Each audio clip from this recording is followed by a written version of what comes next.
Vamos ler em São Lucas capítulo 13, versículo 20 e 21. São Lucas capítulo 13, versículo 20 ao 21. Está escrito assim na palavra de Deus. E disse outra vez: a que compararei o reino de Deus?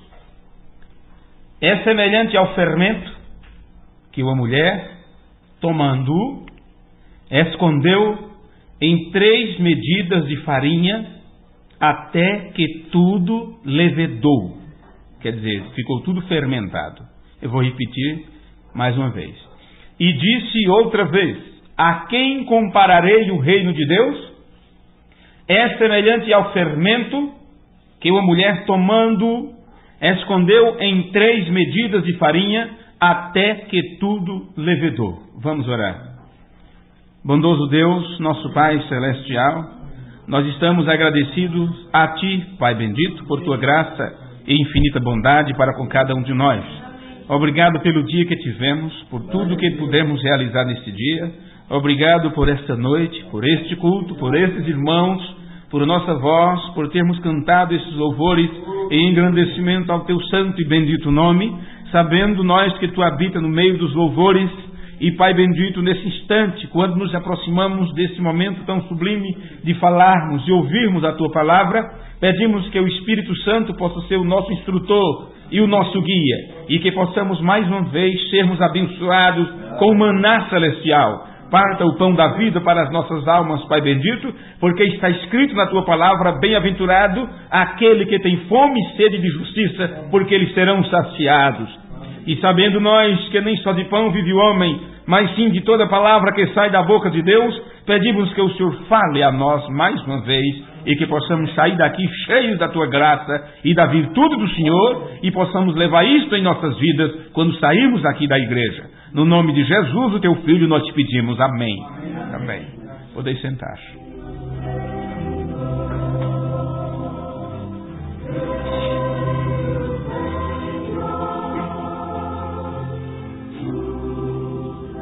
No outro culto que nós tivemos, onde nós lemos esta mesma escritura, nós aprendemos um pouco sobre o fermento dos fariseus, onde Jesus virou-se para os fariseus e disse para eles que o reino de Deus estava no meio deles. E isto não significava que entre os fariseus estava o reino de Deus. O que Jesus estava dizendo era que o reino de Deus está diante de vocês, passeando entre vocês, e vocês não percebem. Vocês não percebem o que é o reino de Deus, porque não estão olhando para o reino de Deus, estão olhando na direção errada. O rei estava ali, e no entanto, eles não podiam ver que ali estava o rei com todo o seu reino. Então, Jesus disse em outra escritura: tempo virá quando vocês vão desejar ver um dos dias do Filho do Homem e não o vereis. E isto foi uma acusação muito séria, vindo das palavras do Senhor Jesus. E eles não poderiam ver nunca jamais um dos dias do Filho do Homem. Observe as palavras de Jesus. Dias virá quando desejareis ver um dos dias do Filho do Homem e não o vereis. Por que será que essas pessoas não poderiam ver um desses dias? Porque essas pessoas sempre estão ocupadíssimos demais. Ocupado, eu não quero dizer simplesmente com os seus afazeres. Nós já aprendemos que o nosso dia a dia, o nosso trabalho, estamos vivendo um tempo de correria tão grande. E esta correria desse tempo moderno é para nos tirar o tempo e a atenção, para não estarmos focalizados no reino dos céus. Jesus chegou a dizer: vocês, com todas as vossas preocupações, vocês poderão acrescentar um côvado à sua estatura? Se esforce para crescer e veja se você consegue. Jesus disse: olhai os lírios do campo, veja as aves do céu. Nem Salomão, em todo o seu esplendor e glória, conseguiu o que eles conseguem fazer. Por que estáis tão preocupados com as coisas da vida? Jesus estava dizendo ali, não era para ficarmos de braços cruzados e deixar a água correr, e a baleia cortar água, e sabe? Não, senhores. Lembre-se que quando ele falou de outras coisas, ele disse, vocês devem olhar essas coisas, mas sem deixar de observar aquelas.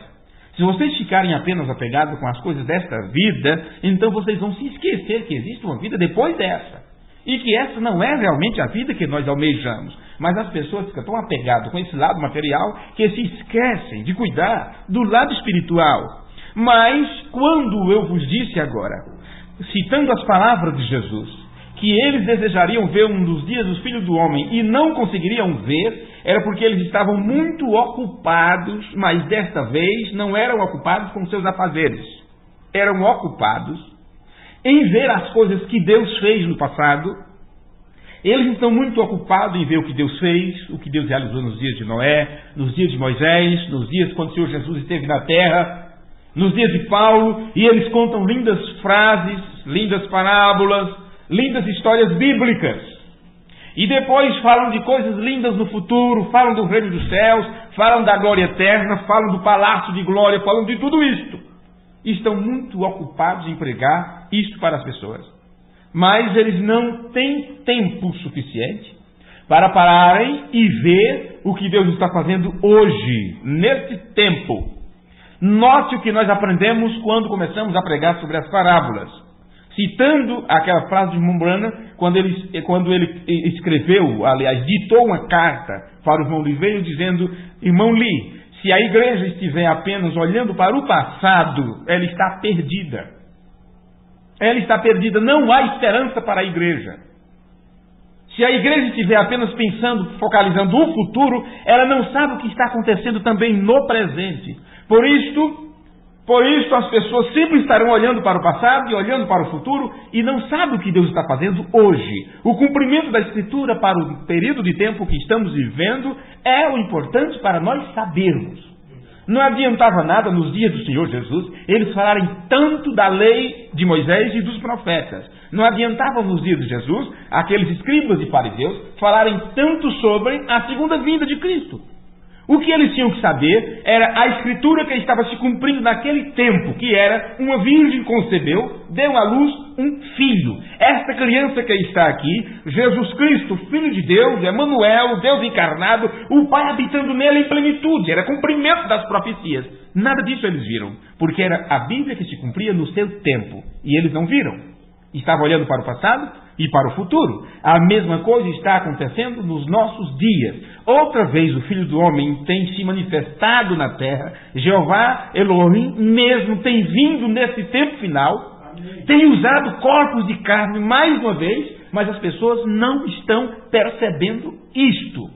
E esta forma de não perceber é exatamente porque teve fermento que foi colocado na farinha. E esse é o nosso assunto neste culto.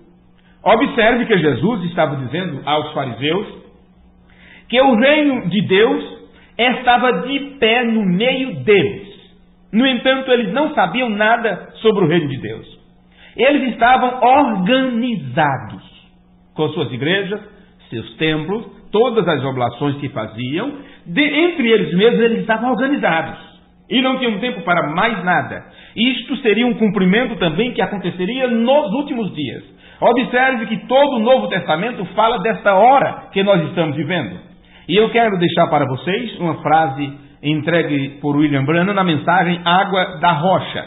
No parágrafo 24, quando ele pregou aquele sermão, ele disse assim para a igreja: quando Martinho Lutero construiu o primeiro acampamento, ele organizou isto tão firme que já não podia ser nada mais que um luterano. E se tornaram uma organização. E todos que vinham se tornavam luteranos. Eles não tinham tempo para outra coisa. Observe. Deus vem sem parar. Moveu o pilar de fogo adiante. Os filhos o seguiram. E a mensagem de Martinho Lutero ficou lá, os luteranos, como uma organização.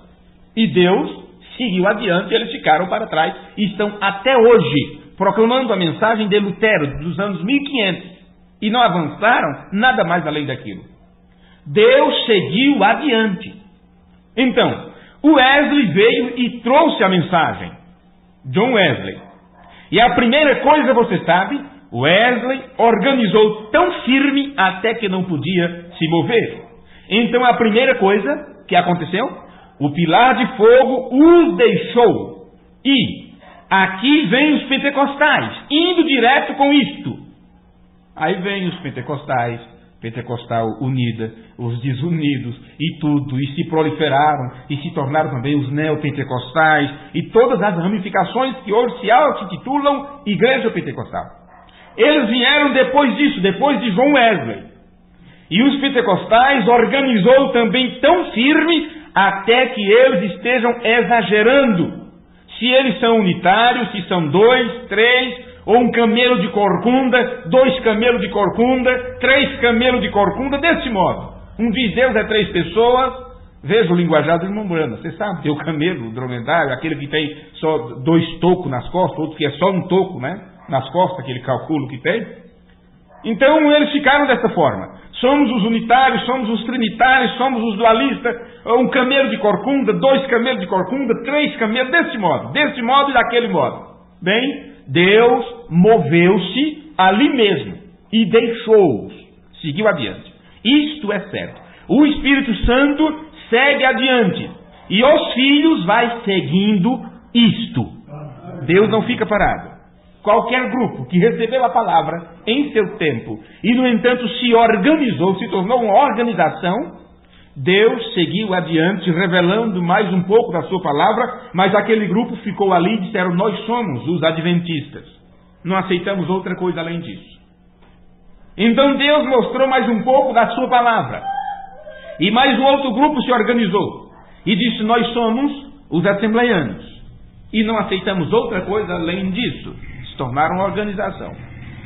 Deus mostrou mais um pouco de sua palavra, mais um pouco da sua manifestação. Então outro grupo se organizou aqui, foram se atando em molhos, porque era isto que aconteceria no tempo do fim.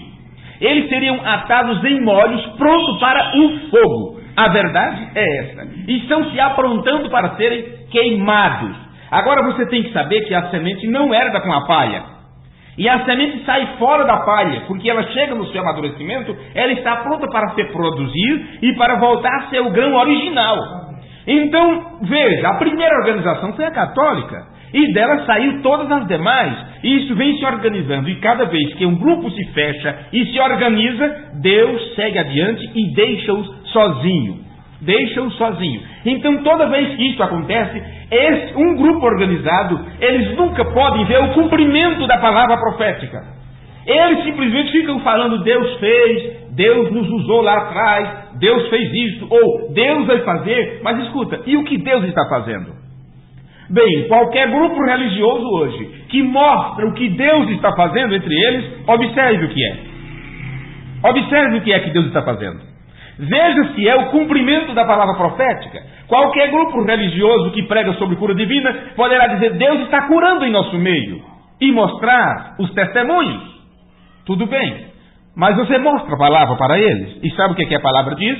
Muitos chegarão naquele dia dizendo, Senhor, Senhor, nós fizemos isto, houve curas em nosso meio, houve milagres em nosso meio, e o que a palavra diz? Então lhes direis abertamente, apartai-vos de mim, nunca vos conheci, porque são aquele grupo de pessoas que ficam apenas com um sinal, mas esquece que aquele sinal tem uma voz. Eles não querem saber sobre a voz do sinal, eles querem serem beneficiados pelas bênçãos de Deus, mas o que Deus exige quando envia aquela bênção, eles não querem. É por isso que eles não querem crer na Bíblia como ela é por isso que não querem serem batizados da forma bíblica em nome do Senhor Jesus Cristo, querem ser beneficiados das bênçãos de Deus, mas não querem cumprir o que a palavra exige. Então eles se organizam e a coluna de fogo, a manifestação divina, segue adiante, e os filhos de Deus, a semente eleita, vai acompanhando a manifestação da presença, da glória, da Shekinah. E os grupos vão ficando atados em molhos,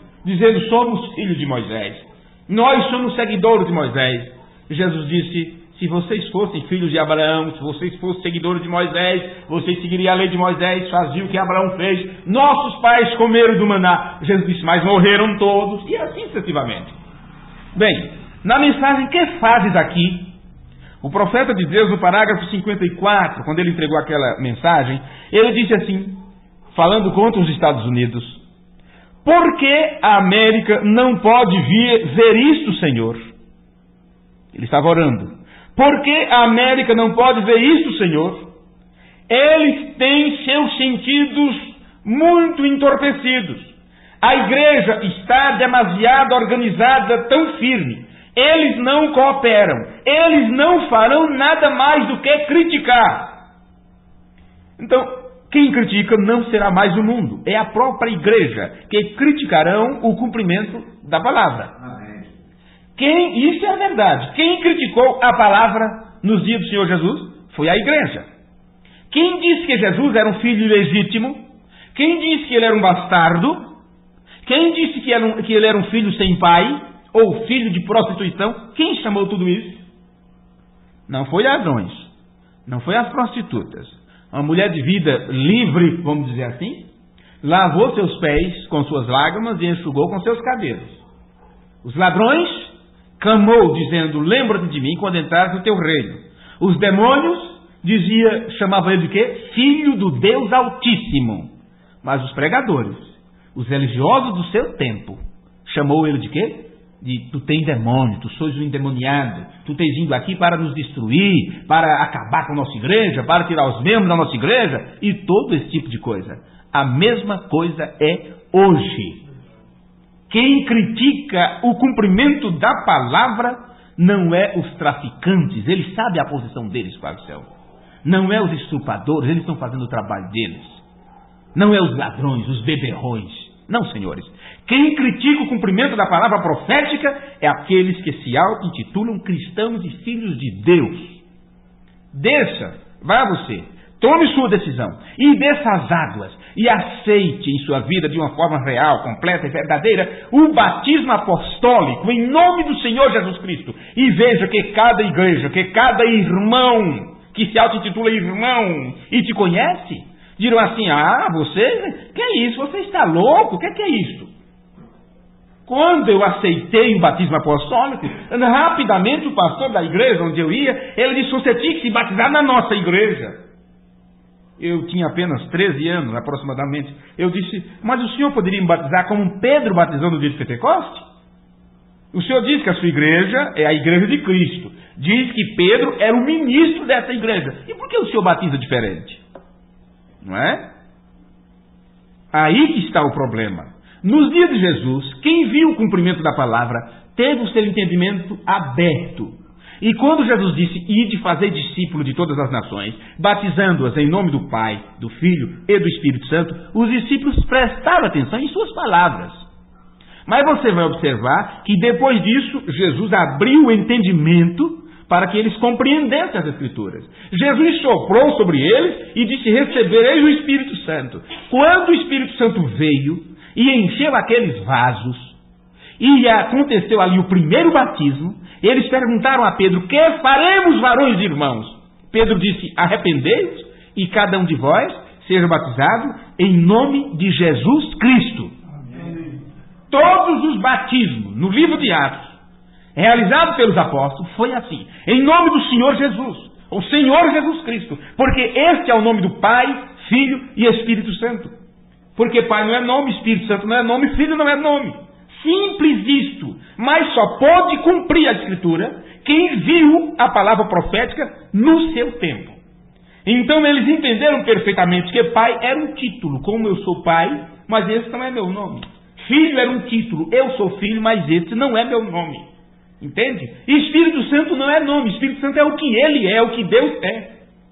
Deus é o Espírito Santo. E você tem um espírito, mas esse não é seu nome. Você tem um corpo, mas esse não é seu nome. Você é vovô, mas esse não é seu nome. Você é bisneto, mas esse não é seu nome. Você tem um nome. E o nome que foi exigido é um nome. E este nome foi dito pelo apóstolo Paulo: não há nenhum nome no céu, nem na terra. Aliás, toda a família, tanto no céu como na terra, toma este nome. Que nome é esse? Jesus. Amém. Jesus. E seja absolutamente certa toda a casa de Israel que a este Jesus a quem vai crucificar-se, Deus o fez Senhor e Cristo. Aí está, Senhor Jesus Cristo. Esse é o nome. Observe que eles gostam de curar em nome de Jesus, expulsar demônio em nome de Jesus, porque ele sabe nas Escrituras, e está escrito lá, tudo que fizerdes por palavras ou por obra, fazeis tudo em nome do Senhor Jesus, dando assim glória, honra a Deus Pai. Agora, eles não querem pertencer a esta família, que na realidade não são dessa família, porque todos que são da família de Deus descem às águas e querem esta invocação do nome do Pai, Filho e Espírito Santo, os três títulos de Deus: Pai, Deus sobre o homem; Filho, Deus com o homem; Espírito, Deus no homem. Deus conosco, aliás, Deus sobre nós, Deus conosco, Deus em nós. Os três atributos divinos: Ele como Pai, como Filho e como Espírito Santo. Não três deuses, mas Deus em três formas diferentes. Deus em três atributos. Veja, Deus se tornou filho quando ele veio e habitou no corpo de seu filho. E pôde falar através do filho, dizendo: eu sou o Pai. E disse: eu não vou deixar vocês órfãos, voltarei para vós. Então observe que tudo isso hoje está desfacelado por causa do fermento que foi colocado na farinha. E as pessoas estão aí achando que estão adorando a Deus, quando na verdade não estão adorando a Deus, porque só pode adorar a Deus em espírito e em verdade. Se você não tiver a verdade como ela é, então a sua adoração não está indo para Deus, porque Deus não aceita uma adoração pela metade. Bem, ainda no sermão Uma Igreja Enganada pelo Mundo, no parágrafo 83, o mensageiro de Deus pregou assim: quando Israel estava amarrado pelos seus reis, porque eles não podiam seguir o rei verdadeiro, e o rei, quando ele veio, eles não o reconheceram. Dessa forma é hoje, ó Senhor. O Rei da Glória tem aparecido na forma do Espírito Santo, e Senhor, eles não conhecem isto. Eles não reconhecem isto. Eles estão organizados tão firmemente que eles não entendem isto, porque isto não está em sua organização. Senhor, isto é uma obra do diabo, que tem feito isto às pessoas. Possa o Sansão de Deus, possa o verdadeiro em coração, aqueles que estão desejando e clamando e suplicando. Isto é um tema para um outro culto, viu? Desejando, clamando e suplicando. Porque se você não tiver dessa forma, é como jogar água nas costas de pato. Você tem que estar desejando, clamando e suplicando por isso. Vem? Aqueles que estão desejando, clamando e suplicando e se firmando, que eles possam permanecer com isso, Senhor, até que o corte de cabelo cresça de novo, que ele está citando Sansão. Quando cortou o cabelo, perdeu a força, né? Até que venha novamente um gozo em Sião, e venha um grupo, quer dizer, surja do nosso meio, surja entre nós, dos nossos corações, um grupo que possa reconhecer e entender, que possa ver o Messias, e o poder escondido, que está escondido do mundo. O mundo não pode ver esse poder, o qual eles não entenderão agora. Concede, Senhor, que eles vejam isto, pois te pedimos em nome de Jesus. Amém. Bom, então, nós vamos agora entrar realmente no assunto sobre o que Jesus pregou sobre a parábola do fermento. Não está acontecendo como deveria estar, porque houve um fermento que foi colocado no meio. Se você observar no livro de São Lucas, no capítulo 17 de Lucas, quando Jesus estava conversando com os fariseus, Jesus estava dizendo para eles que, embora o rei estava ali no mesmíssimo meio entre eles, no entanto, eles não podiam ver o que estava sendo produzido pela presença do rei. E ele lhes disse assim: será quando o Filho do Homem se manifestar no mundo. Do mesmo jeito que o Rei da Glória estava ali no meio dos fariseus e eles não viam, Jesus disse: assim será quando o Filho do Homem se manifestar.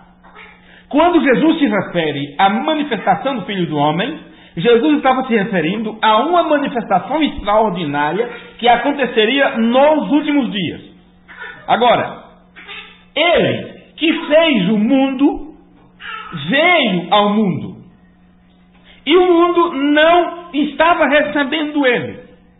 E foi o que ficou registrado em João capítulo 1, versículo 10. Estava no mundo, e o mundo foi feito por ele, e o mundo não o conheceu. Ele veio para o que era seu, e os seus não o receberam. Então, eu, que levo o título de crente, que me chamo de cristão, eu preciso agora ser muito cuidadoso, porque eu digo que sou de Deus. Eu digo que sou do reino dos céus. Você também diz o mesmo, você atesta isso. Eu sou um filho, sou uma filha de Deus. Então observe, houve nesse tempo final uma manifestação. O Filho do Homem tem se manifesto na terra já, trazendo a completa revelação da palavra. E se somos dele, vamos receber a completa revelação da palavra de Deus, ou vamos fazer como aqueles dos dias de Jesus, que se diziam que era dele, mas não o receberam? Como vamos fazer? Vamos voltar para o livro de São Mateus, capítulo 13, para lermos um pouquinho aqui. São Mateus, capítulo 13, no versículo 33. Vemos nesta parábola 3 coisas aqui. Mateus, capítulo 13, e o versículo 33. Nós vamos agora ler com bastante calma, é apenas um versículo, para percebermos o que está contido nesse versículo. Outra parábola lhes disse: o reino dos céus é semelhante ao fermento. Está assim na sua Bíblia? Amém. O reino dos céus é semelhante ao fermento, que uma mulher toma e introduz em 3 medidas de farinha, até que tudo esteja levedado. Bem, a semelhança que Jesus fez, nós aprendemos isso aqui, olha.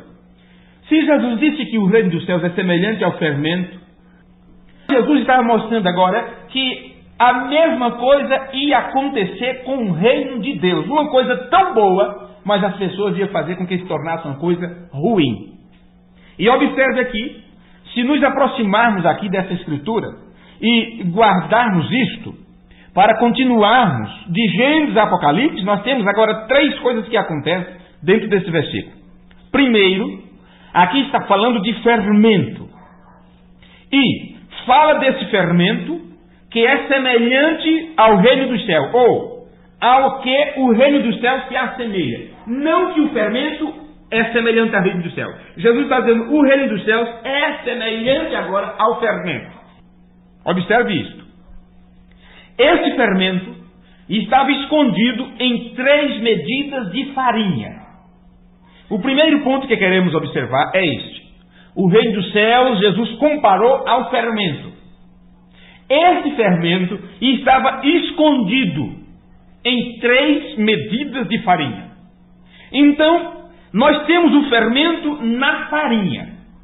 Foi uma mistura. E quando você mistura, você já não consegue mais separar. Porque o fermento, a química do fermento, ele entra na composição da farinha e aquilo vai inchando e se torna um bolo só. Então nós temos agora o terceiro ponto, qual é? A mulher. Tem uma mulher aqui no meio. E ela é quem faz todo o trabalho. Vamos dizer assim, todo o engodo é a mulher que faz. Ela é quem escondeu o fermento na farinha. Observe que ela sabia perfeitamente, aqui está a farinha, e era 3 medidas. Ela teve a capacidade de pegar o fermento, e pegou as 3 medidas de farinha, juntou e misturou o fermento, escondeu. Não é que ela fez assim, olha, e colocou o fermento dentro, para que ninguém veja. A forma de esconder é que ela misturou entre a farinha. Então você vai encontrar agora que Jesus comparou o reino dos céus a este fermento que uma mulher pegou e misturou com 3 medidas de farinha. Se você tem acompanhado bem os nossos estudos, você sabe que agora nós não estamos falando de Dona Maria, de Dona Joaquina, de Dona Fátima, de Dona Fernanda, de Dona Fulano. Não estamos falando aqui de uma mulher. Nós sabemos que nas Escrituras uma mulher representa uma igreja.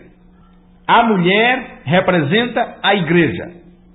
Então, o que nós estamos observando dentro dessa parábola de Jesus é o trabalho que a igreja está fazendo.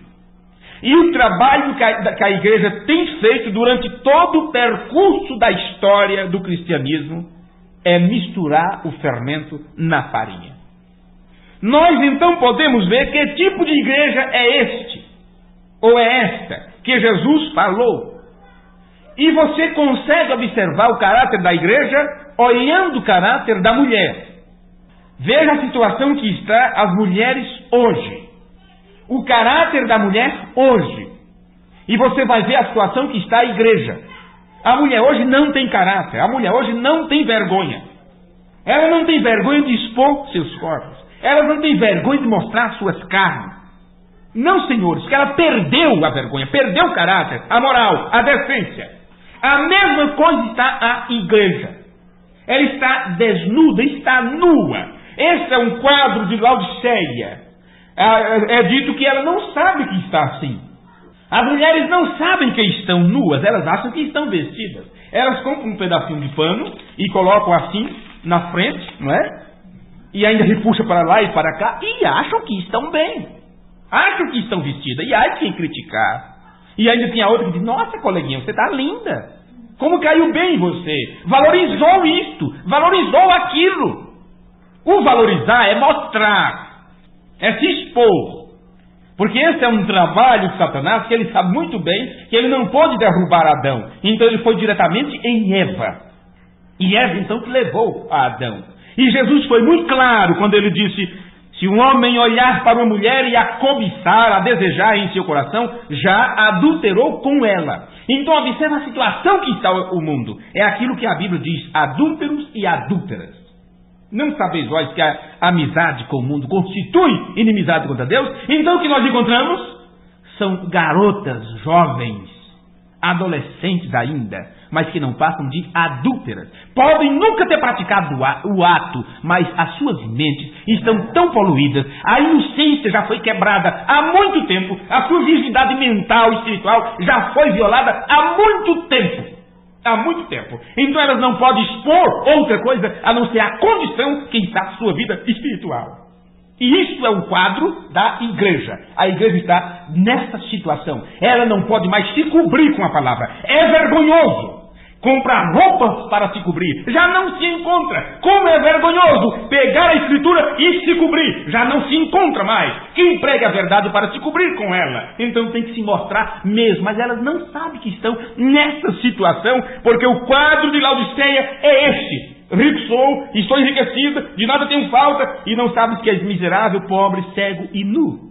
Não sabe que está nessa situação, porque tem uma unção que diz, está tudo bem, não tem importância, você está bonita, está linda assim, nossa, que igreja, que coral bonito, que isto, que torre, que templo, mas fedendo nas narinas de Deus. Esta é uma mulher de um caráter errado, de um caráter mau. E ela fez essa mistura. Nós podemos dizer se uma noiva é verdadeira ou falsa, pelo caráter dela, ou se ela realmente é uma prostituta. E agora, meus irmãos, nós estamos tratando com o reino de Deus. E por isso que temos que pregar o mais duro possível. Porque nesse reino de Deus não entrará qualquer pessoa. Nesse reino de Deus, onde está o Deus Todo-Poderoso, os anjos, os santos anjos, serafins, querubins, eles cobrem seus rostos na presença desse Deus. Eles cobrem seus pés e cantam e exclamam dia e noite, santo, santo, santo é o Deus Todo-Poderoso. Então não é qualquer um que poderá subsistir nesse reino. Não é qualquer um que poderá entrar nesse reino. E nós estamos supostos, por crermos da palavra, a entrar nesse reino. Mas só entrará lá quem saiu de lá. E quem saiu desse reino, quem saiu de Deus, enquanto estiver na terra, precisa, é obrigatório, mostrar o caráter desse reino enquanto estiver nessa terra. Não é que estávamos em Deus, aí aqui no mundo, como a carne é fraca, eu vou viver de qualquer tipo de vida. e depois Deus me leva para lá e tal, porque Ele me entende, sabe? Não, senhores, aqui, nessa carne, nós temos que vencer o adversário aqui, porque essa batalha não começou na terra, essa luta começou no céu. Lúcio foi expulso para cá, então aqui ele colocou todos os seus cartuchos contra a igreja de Deus. O próprio Jesus Cristo veio, assumiu um corpo de carne, e na carne, como você está na carne, ele sofreu todas as paixões, todas as tentações. A Bíblia diz que em tudo ele foi tentado. E não pense que ele foi vencedor, porque eu sou o Filho de Deus e nada me toca. Sabe por que ele foi vencedor? Porque a Bíblia diz que ele foi em tudo obediente à vontade do Pai. Este é o segredo, obediência completa à palavra de Deus. Amém. Bem, estamos tratando sobre o reino de Deus. Este é o tema que Jesus está falando aqui. E sabemos que o reino não é um pedaço de terra. O reino de Deus não é um pedaço de terra. Nem é um lugar. Não, senhores. Mas nós sabemos que um reino não é um pedaço de terra, nem um lugar. Mas um reino consta de uma coisa. O que é um reino? Bem, um reino é simplesmente um rei com o seu povo ao redor. Esse é um reino. Porque não se pode ter um reino sem um rei e sua gente. Um reino é um rei e seus súditos. Esse é um reino. Bem, Jesus nos está dizendo é que as condições do reino de Deus, elas iam ser desta forma no tempo quando viesse a revelação do Filho do Homem. Quando o Filho do Homem se revelasse na terra, o reino de Deus seria semelhante ao fermento misturado na farinha. Nós vamos somente olhar esta farinha, na qual a mulher escondeu o fermento, para que você veja uma coisa muito interessante aqui. Porque Jesus falou sobre farinha? A palavra farinha, ela está associada com o pão. O povo de Israel tinha isto como uma alimentação principal, primordial. Por isso a Bíblia fala do trigo. Por isso que se amassava o trigo para fazer o pão e todas essas coisas. E sabemos que a palavra de Deus é nosso pão. É nosso pão? Amém? Jesus disse, nem só de pão viverá o homem, mas sim de toda palavra que sai da boca de Deus. Então observe, na parábola Jesus usou o quê? A mulher representa o quê? A igreja. Ele usou o fermento. O fermento simboliza o que nas escrituras? Pecado. O que é pecado, você já aprendeu? Incredulidade na palavra de Deus. Então, quando se é incrédulo na palavra, se procura subterfúgio. Entende? Se procura desculpa para não cumprir. É como lava-pés. Jesus foi tão claro, se eu não te lavar, não tens parte comigo. Se eu, sendo Senhor e Mestre, vos lavei os pés depois da ceia, então vós também deveis lavar os pés uns aos outros. O que as igrejas fazem? Ela diz, não precisamos lavar os pés. Aquilo foi um símbolo de humildade. Sim, realmente foi um símbolo de humildade que Jesus praticou. E diz que nós deveríamos praticar também. Mas como eles não têm a humildade que Jesus teve, então eles não lavam os pés uns dos outros, porque eles se acham muito humildes. O pastor se acha muito grande para lavar os pés do irmãozinho simples do campo e assim sucessivamente. Eles não têm a mesma humildade que Jesus teve. São incrédulos, com a Bíblia debaixo do braço, mas eles não são crentes. Eles não são crentes da palavra. Poderão ser crentes de qualquer igreja, mas da palavra de Deus, não. Então, o fermento, o pecado, que é a incredulidade na palavra. A mulher que escondeu é a igreja. A farinha está associada com o pão. Com o pão. Então você vai observar que esta farinha que está associada com o pão, se trata-se da palavra de Deus. Observe isso e você vai encontrar isso nas Escrituras. Você vai entender também que a farinha representa o pão da vida partido. Uma vez que a farinha era amassada, feito o bolo ou o pão, então aquilo era partido na comunidade. Por isso que até hoje diz, façei isto em memória de mim. Então você tem o trigo, a farinha do trigo, apenas colocada, misturada com a água, tudo isso são símbolos bíblicos. Aquilo é levado ao fogo, ao forno da aflição, e depois é partido para as pessoas. E não pode ter fermento nisto. Pelo amor de Deus, não tome numa ceia, onde você for, um pão que esteja ali com fermento. Que você simplesmente está dizendo que o corpo de Jesus tem pecado nele. Isso é uma aberração. Você está chamando Deus de mentiroso. Você está quebrantando toda a palavra de Deus. É essa situação que está o mundo religioso. Mas eles não sabem que estão assim. E eles não querem ser despertados para isso. Do mesmo jeito que os fariseus estavam cegos para ver a verdade. Mas eles achavam que estavam enxergando. E por não enxergarem, crucificaram o Rei da Glória. É o que diz a Escritura: se eles crescem, não crucificariam o Rei da Glória. Hoje, se eles crescem na palavra manifesta para hoje, eles não estavam crucificando a Jesus outra vez. E eles crucificam quando rejeitam a verdade da palavra. Então observe, a farinha representa o pão da vida, sendo partido para as pessoas. Essa farinha, o pão da vida, é partido para as pessoas. E o pão da vida, você sabe, é a palavra de Deus.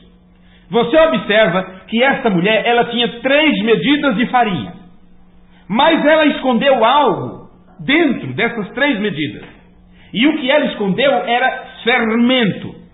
E por que será que ela escondeu fermento na farinha? Por isso que eu disse para vocês antes que ela simplesmente não subiu assim um pouquinho da farinha, olha, e escondeu lá para que ninguém encontrasse o fermento. Não, senhores. Ela realmente o escondeu misturando tudo. Com qual intenção, mulher? Bem, eu quero fazê-lo mais bonito. E eu perguntei no culto anterior sobre esse tema.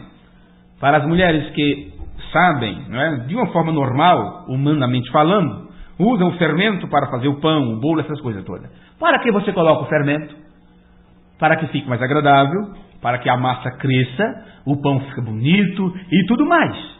Então foi isso que esta mulher, a igreja, pensou. Simplesmente isso. Eu posso também fazer isso no espiritual, né? E vou misturar isso aqui e vou fazê-lo mais bonito. Então o que a igreja tentou fazer foi fazer mais do que verdadeiramente o é. E quando ela colocou a incredulidade, a interpretação, o enfeite na palavra de Deus, então ela criou um purgatório. Entende? Ela criou um purgatório. A mulher criou a missa do 7º dia, quando o defunto morre. A mulher criou o batismo infantil para criança. E o povo começaram a acreditar que se você não for batizado quando nasce, então é um pagão. Né? E ainda dizem que se a criança morrer pagã, vai ficar chorando pelas encruzilhadas.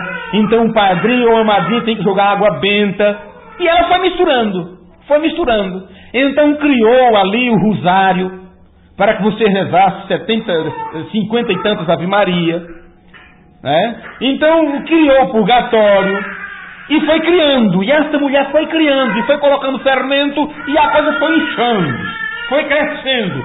Está mais bonito assim.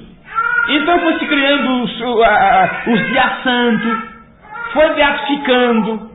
Entende? E foi formando isso, foi formando aquilo, e daí criou um Deus de 3 cabeças. Não conseguiram ficar com um Deus único que gerou um filho.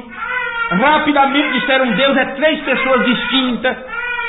E foi criando as coisas, foi criando. Daí a pouco começaram a dizer: olha, qualquer um de vocês, você quer receber o Espírito Santo? Então comece da glória.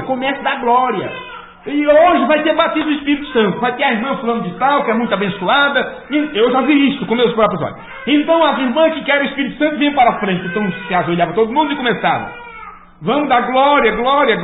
Eles começavam até enrolar a língua. Pronto, 3 pessoas, aleluia, foi batizada com o Espírito Santo. E foi colocando fermento. Onde você encontra na Bíblia que falar em línguas é evidência que tem o Espírito Santo? E eles perguntam: o irmão recebeu o Espírito Santo? A irmã foi batizada com o Espírito Santo? E uma coisa triste, meu primo era em determinada igreja, onde eu participei um pouco também com ele, e falando a respeito dos dons espirituais, ele disse: a minha esposa já foi batizada com o Espírito Santo, mas eu até hoje não consegui falar em língua. Triste e acabado, porque não tinha o Espírito Santo. Isso é fermento que foi acrescentando. Não, senhores. O dom de língua é apenas um dos 9 dons espirituais. E Paulo disse: todos falam em língua? Não, senhores. Todos profetizam? Não. Todos têm o dom de sabedoria? Não. Entende? Mas quando se estabeleceu que para você ter o Espírito Santo, a prova que você tem o Espírito Santo, você tem que falar em língua, isso é fermento na farinha.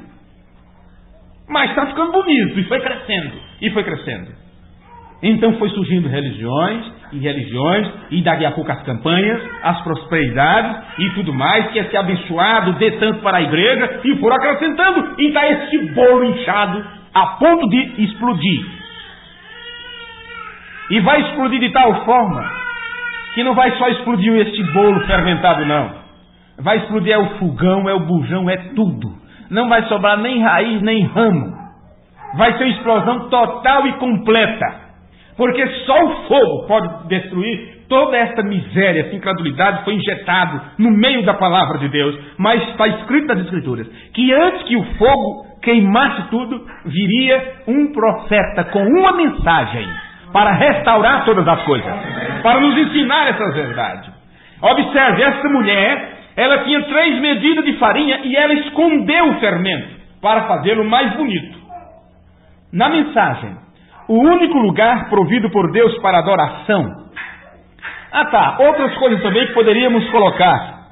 Você sabe uma outra coisa que se acrescentaram no bolo? Quando começaram a dizer que Jesus Cristo era o seu próprio Pai. E disseram, bem, se Deus é um, Jesus é Deus, então Jesus é o próprio Pai. Era o Pai na forma de filho. Isso também foi fermento. E eu poderia aqui colocar tantas coisas, mostrar para você o que é fermento nessa farinha. Mas cada um de vocês que tem um grau de espiritualidade aí, vocês que ouvirão depois da gravação, vocês podem ir acrescentando, vendo tudo que não está na palavra, mas que hoje eles dizem que faz parte da palavra. Tudo isso é fermento. Então, na mensagem, o único lugar provido por Deus para adoração, parágrafo 186. O irmão Branham ensinou assim: Cristo foi a oferta da farinha oferecida. Observe onde foi colocado o fermento. Foi bem na coisa, mesmo naquilo que é verdadeiro, na palavra de Deus. Colocaram o fermento junto, vai ficar mais bonito. Entendeu? Para atrair pessoas. E hoje você tem a música gospel, né? que leva este nome de evangélica, mas não passam de rock, não passam eu nem sei esses ritmos que tem aí, não é? Tudo quanto não presta. E eles dizem que é evangélico, espaciata para Jesus, e festividade disso daqui, tudo isso é fermento. Não muda a vida das pessoas. Elas se tornam mais incrédulas. A juventude que se chama de crente é uma vergonha. É uma vergonha. A ponto daqueles que não são, dizem assim: eu não quero ser crente desse jeito. Eu não quero ser crente desse jeito.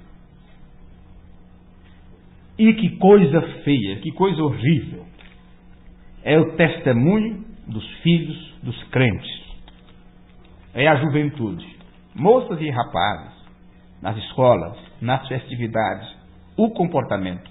Ao invés de estarem ali como luz no mundo, como sal da terra, estão ali para escárnio. E eles olham e dizem: olha, se veste daquele jeito, mas você viu? É só chegar junto. Isso é uma vergonha, isso é uma desgraça. Volte a ouvir outra vez o sermão que nós pregamos sobre a candeia, onde foi dito: vocês é a única luz que Deus tem aqui na terra. E Jesus disse: não esconda a luz que está sobre você, porque se você esconder essa luz, como os outros encontrarão o caminho? Deus não tem outros olhos a não ser os meus e os teus. Deus não tem outras mãos a não ser as minhas e as tuas. Deus não tem outros pés a não ser os meus e os teus. Deus ungiu a Jesus de Nazaré para fazer um trabalho. Era um homem ungido, mas depois Deus ungiu uma igreja para que a igreja fizesse aquele mesmo trabalho. Não fique esperando um grande homem para fazer o trabalho. É você que tem que fazer o trabalho. É nós que temos que fazer esse trabalho. É nós que somos essa luz. O mesmo que disse: eu sou a luz do mundo, apontou para os discípulos e disse assim: vós sois a luz do mundo. Então é uma responsabilidade que deve se passar de pai para filho. Temos que estar passando isso para os nossos filhos. Temos que estar orientando nossos filhos. Não falo só de filhos na fé, sabe? Mas fulano é filho na fé, eu que o convidei, eu que o chamei, eu que o trouxe. Então, eu tenho aquela obrigação de orientá-lo, responder a pergunta. E seus filhos? E nossos filhos de casa? Bem, deixe-me continuar, porque já meu tempo está vencendo já aqui. Cristo é a oferta da farinha oferecida. Permita-nos somente tomar isto. Cristo foi a oferta da farinha oferecida. Ele era a oferta da farinha. E a farinha da oferta tinha que ser moída com certa pedra. Sabe moinho? Já moeu? Milho? 2 pedras de mó, né? Minha mãe tinha uma dessas pedras aí. E vinha toda a vizinhança para moer o milho em casa. Colocava os grãos ali, era pesado, e você ficava mexendo uma pedra em cima da outra, não é? Moendo. Então imagine no tempo dos hebreus, lá em Israel, onde eles colocavam o trigo para moer a farinha também, 2 pedras de mó. Aquilo é coisa antiga, viu? Raridade. Vai ver que foi antes do pilão. Bem antes do pilão, né? Então observe a coisa.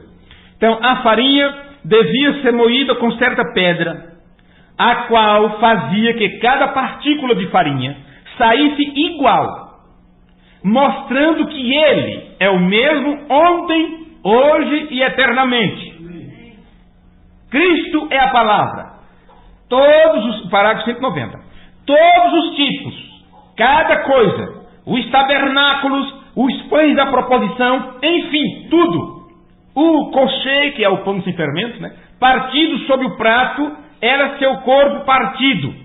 Até hoje, os judeus não podem explicar isto, vê você? E todas essas coisas o tipificam. Agora, tendo a ele em plena vista, nós vemos que todas as denominações e os credos se têm deixado para trás, porque ele é a pura, inalterável palavra de Deus, que é o pão sem fermento. João capítulo 1, correto? Esse é o pão sem fermento. Então, se você agrega isto, agregar quer dizer misturar. Se você agrega isto ou outro, lhe estará agregando fermento ao que foi dado originalmente a você. Bem, o que foi dado originalmente à igreja? A palavra. Se ela misturou alguma coisa, então ela colocou fermento ali. Ela colocou fermento, já não é mais a palavra de Deus. Então você vai encontrar nas Escrituras que houve uma história de Elias, houve um acontecimento nos dias de Elias, que quando ele foi para a escola dos profetas, alguém querendo o impressionar, mostrando, olha o que eu faço, né? Eles saíram e juntaram ali algumas coisas, algumas ervilhas selvagens, alguma coisa ali, e colocaram naquelas cabaças, naquelas coisas de comerem. E quando eles puseram na panela e começaram a ferver ali, alguém percebeu, alguém adoeceu e clamou, existe morte dentro da panela. O que sai daqui causa morte, tem alguma mistura aqui. Então, o profeta tomou uma oferta da farinha, a colocou na panela e fez isso de forma que eles podiam comer. Acabou aquele veneno. E você nota como hoje, qualquer um que pensa em comer da panela e acha que está tudo bem, quando ele come, causa morte. E as pessoas pensam que estão indo para o céu porque estão usando as Escrituras, porque onde vão, falam sobre a Bíblia. E não sabem que estão tirando comida de uma panela onde tem fermento. A mulher, a igreja, ela tem misturado dentro dessas 3 medidas de farinha o fermento e está matando as pessoas espiritualmente falando.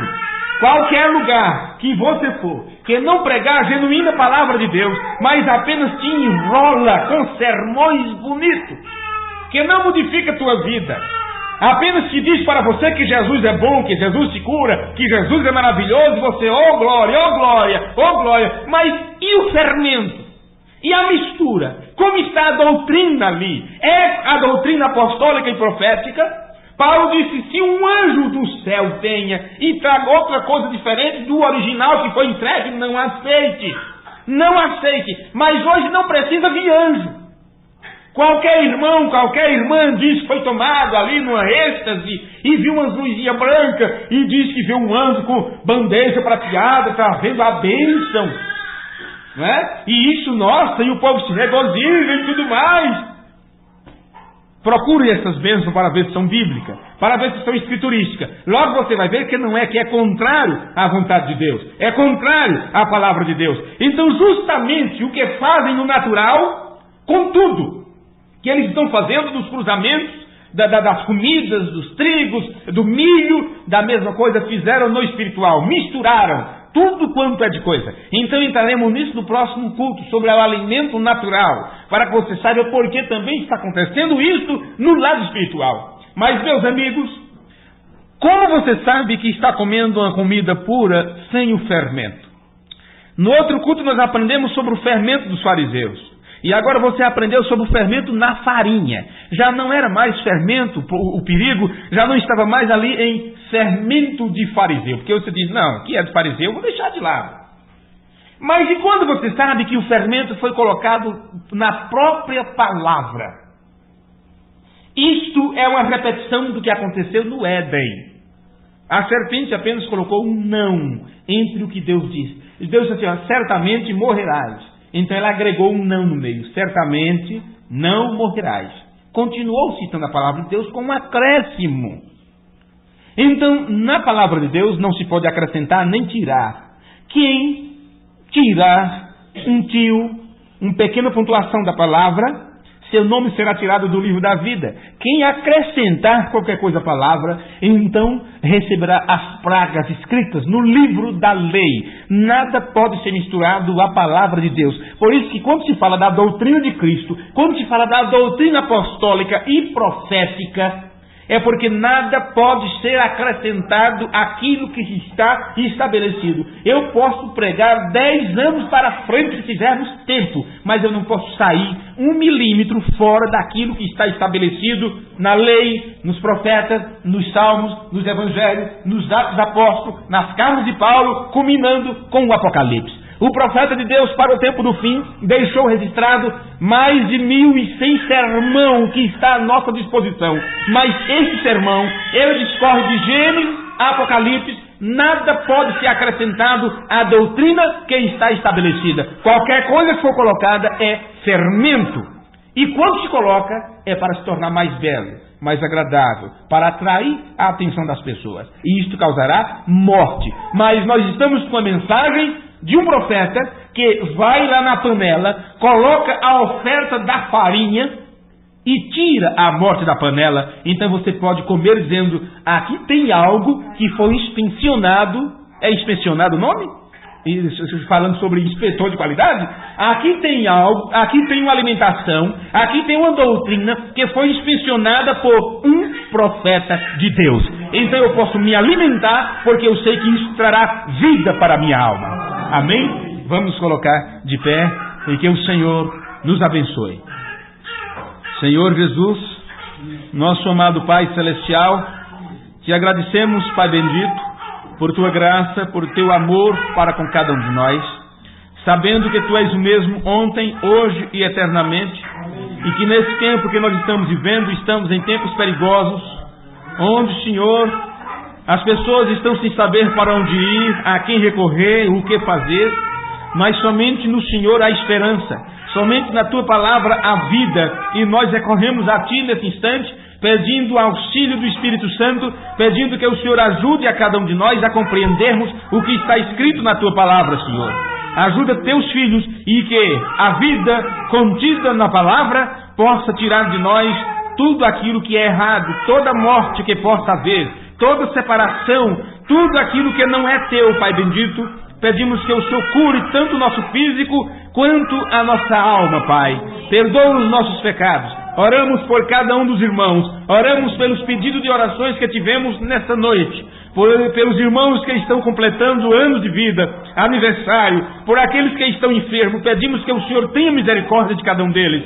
Pelos que estão trabalhando, viajando, com problemas espirituais, com problemas em seus lares. Oramos pelos filhos, pelos que estão estudando. Pai bendito, só no Senhor há esperança e a segurança eterna. Mas o Rei, estando no nosso meio, abre nossos olhos para vermos este reino e vermos que fazemos parte deste reino, para que assim possamos honrar e glorificar o Rei dos Reis, o Senhor dos Senhores, que muito em breve estará encarnado outra vez no corpo de Jesus Cristo, Cristo, e nós o coroaremos Rei dos Reis e Senhor dos Senhores, e iremos para a ceia das bodas, para termos aquele momento agradável e maravilhoso no reino celestial. No nome de Jesus Cristo nós pedimos e te agradecemos. Amém, Jesus. Amém.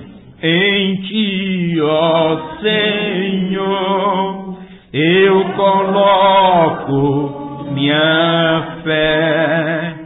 Em ti, ó Senhor, eu coloco minha fé. Em ti, ó Senhor, eu coloco minha fé. Obrigado por tudo, pelo apoio, pelas orações. Agradeço a cada um de vocês que vieram nesse culto, os irmãos que nos visitam. Todos vocês sejam abençoados com a bênção da palavra de Deus. Estaremos aqui no próximo domingo a partir das 6 horas, né? Deus abençoe a cada um. Amanhã estaremos trabalhando, fazendo algum serviço durante o dia. À noite eu ainda não sei como faremos. Teremos culto em Jundiaí ou em Itatiba. Entrarei em contato com os irmãos de lá para ver como vai ser feito, como vai ser realizado. Eu, por mim mesmo, eu estaria num momento como esse, era deitado, descansando, dormindo. Mas nem sempre nós podemos nos dar a este luxo, né? A este luxo. Eu peço a oração de vocês sobre esse trabalho, sobre a forma que vamos fazer daqui para frente, sobre o apoio que precisamos de cada um de vocês, tanto vocês que estão de pé, como os irmãos que estão à distância. Não esqueçam das coisas que estão sendo realizadas, do que está sendo ensinado, dos irmãos que dependem de nós, dos irmãos que moram a quilômetros de distância, 1000 quilômetros, 2000 quilômetros de distância, e que estão aprendendo conosco e que dependem do nosso apoio. Eu peço que vocês orem por isto, e não é simplesmente orar. Estamos num tempo, mais que nunca, de ação depois da oração. Orar e agir. É orar e vigiar. Agora você tem que orar, vigiar e agir sobre a palavra de Deus. Deus abençoe.